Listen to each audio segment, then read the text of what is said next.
இந்த பன்னீர் உருளை சேம்பு ஸ்டிக்ஸ்.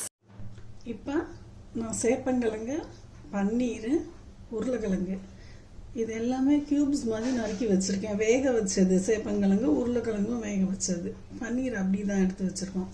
இப்போ இதுக்கு மிளகாய்த்தூள் ஒரு 2 ஸ்பூன், மல்லித்தூள் ஒரு 1.5 ஸ்பூன், கொஞ்சோண்டு உப்பு, மஞ்சத்தூள், சோம்புத்தூள், இது கடலை மாவு, இது ஒரே ஒரு பூண்டு, இவ்வளோ பொரியல் எடுத்து வச்சுருக்கேன்.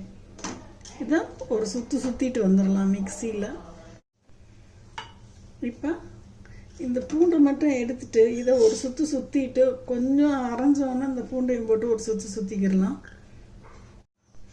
இப்போ நம்ம பொரிகடலை நமக்கு இந்த அளவு வந்திருக்கு. இதில் நான் இந்த பூண்டை போட்டுக்கிறேன்.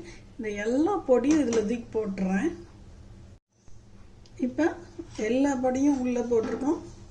ஒரே ஒரு பூண்டையும் சேர்த்து அந்த போட்டு நம்ம சுற்றி எடுத்துகிட்டு வந்துக்கிடலாம். நமக்கு இந்த மாதிரி கிடச்சிருக்கு. இது நம்ம கொட்டிக்கிடலாம். இப்போ இந்த சேப்பங்கிழங்கு, பன்னீர், உருளைக்கிழங்கு எல்லாத்தையும் இதில் போட்டு நம்ம பெரட்டிக்கிடுவோம். இப்போ இது நம்ம தவா ஃப்ரைனா பொரிகடலை கூட போட்டுக்கிடலாம். இதே நீங்கள் ஆயிலில் பொரிச்சிங்கன்னா பொரிகடலை கம்மியாக போட்டுக்கோங்க, இல்லாட்டி ஆயில் குடிச்சிடும். இப்போ இதை பெரட்டிக்கிடுவோம்.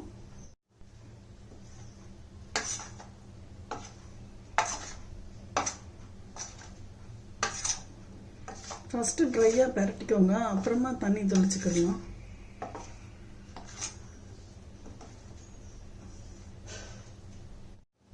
நமக்கு இந்த மாதிரி கொஞ்சம் உதிராக இருக்குது. நமக்கு நல்லா லேசாக தண்ணி தெளிச்சு, ரொம்ப தொளிக்காதீங்க, ஆயில் குடிக்கும். தண்ணி நிறையா தொளிச்சிங்கன்னா இந்த மாதிரி தொளிச்சுட்டு இது பண்ணுங்க. அப்படியும் கீழே நிறைய மாவு இருந்துச்சுன்னா இன்னும் கொஞ்சோண்டு தொளிச்சுக்கோங்க. இந்த மாதிரி போதும். இப்போ நான் சேம்பு, உருளைக்கிழங்கு, பன்னீர் பிரித்து வச்சுருக்கேன். ஏன்னா ஒவ்வொன்றும் வேகிற டைம் வேறு மாதிரி இருக்குங்கிறதுனால இப்போ நம்ம தோசைக்கல்லில் தான் நம்ம ஃப்ரை பண்ண போகிறோம். இப்போ தோசைக்கல் வச்சுருக்கோம். நம்ம சும்மா ஒரு குழிக்கரண்டி எண்ணெய் ஊற்றிட்டு கடுகு போட்டுக்கலாம். இது கொஞ்சோண்டு கரம் மசாலா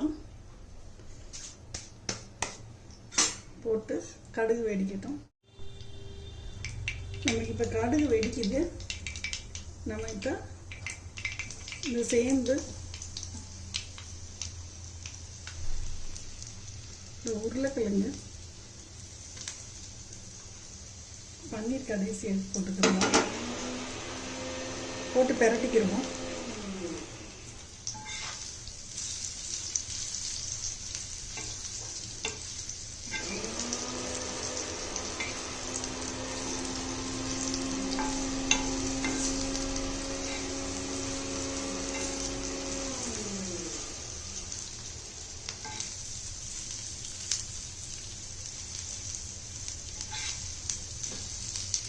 நீங்கள் அடுப்பு மேலே சிம்மில் வச்சுக்கோங்க.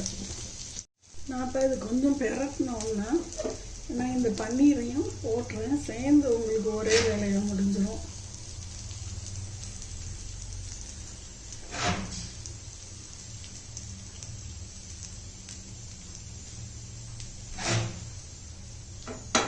அந்த எண்ணெயே போதும் நமக்கு.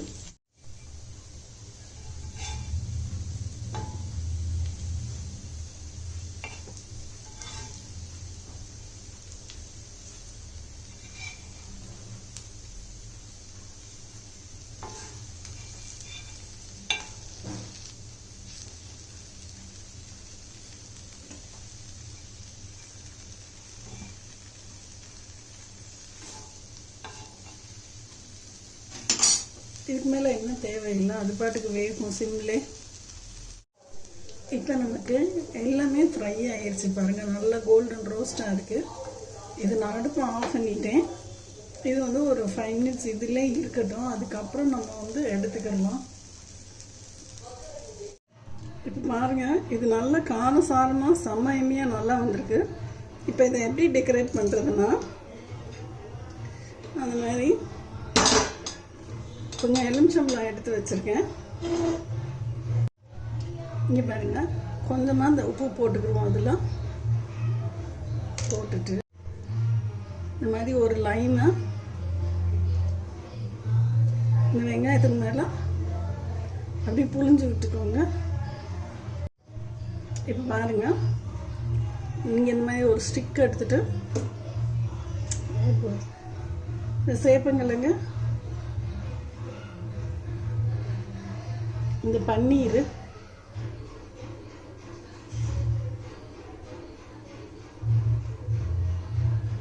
இந்த உருளைக்கிழங்கு இந்த மாதிரி செட் பண்ணி எடுத்து வச்சுக்கோங்க. நான் இந்த மாதிரி எடுத்து வச்சுருக்கேன். இப்போ பாருங்கள், நான் இந்த ஆனியன் நம்ம லைமும் உப்பும் புளிஞ்சிருந்தோம்ல, அதை தான் இப்படி நான் இந்த மாதிரி ரவுண்டாக நான் வச்சுருக்கேன். இது வந்து செம்ம எம்மியாக இருக்கும். அப்படியே அந்த லைம் ஜூஸோட செம்ம எம்மியாக டேஸ்ட்டாக இருக்கும். ட்ரை பண்ணி பார்த்துட்டு சொல்லுங்கள் ஃப்ரெண்ட்ஸ். பாய்.